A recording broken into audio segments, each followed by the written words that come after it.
Hello, folks. Welcome to episode 38 of Secret Society of Fly Tyers, the idiotic podcast that you've grown to love.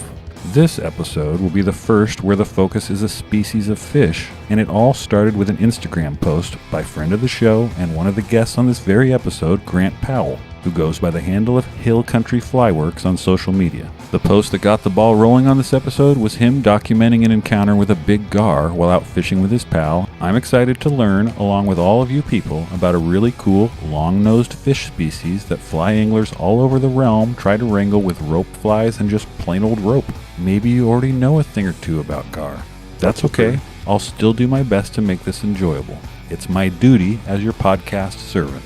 Let's talk gar. Gar. Gar. Gar. Gar.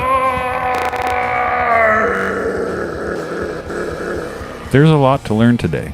I'd bet the majority of you out there hearing me talk right now don't fish for gar. Never have, and maybe never will. That's okay. I'm in the same boat. I'm in the same gang as you. Their origin may seem unbelievable to some, but the overall scientific consensus is that garfish were the result of a strange hybridization that modern biologists have been working tirelessly to debunk without any luck.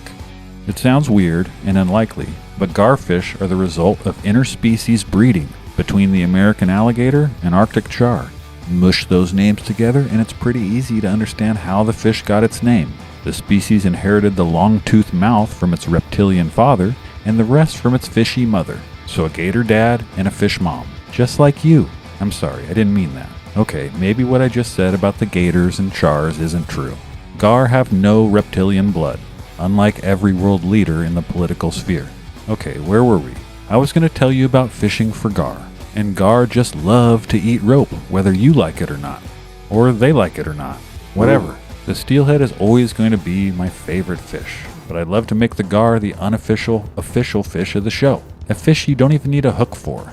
You only need one material even. Fucking rope. Go to Ace Hardware. Go to your shed or something. Gar and their relation to Garfield the cat. Farmers used to plant dead gar carcasses with their crop of garlic because it made the garlic taste better. Just the name of actress Terry Gar. All cigars have a little bit of gar meat or blood in them. Alright, I gave you enough juicy gar facts. Don't trust me, please, about anything. Maybe about UFOs, but that's it.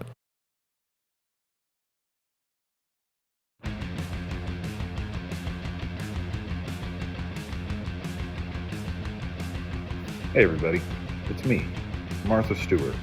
I talk about using rope flies for gar quite a bit in this episode because it's an easy thing to joke about on a fly tying program.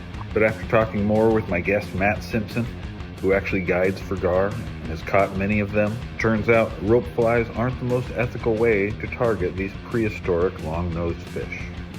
I say a lot of stupid things on this podcast, but I do my best to be an ethical angler. Pinching my barbs, keeping them wet, all that stuff. Using rope flies for gar kind of falls into that category. I'm not telling you what to do. I don't like when anybody tells me what to do, but I do encourage anyone who hears this episode that wants to go fish for gar to consider using a different pattern than a rope fly. They are especially bad if your fly breaks off and gets caught in their long-ass toothy mouth. Put yourself in their shoes, or fins. How annoying would it be for you to eat food if you had a bunch of rope stuck in your teeth?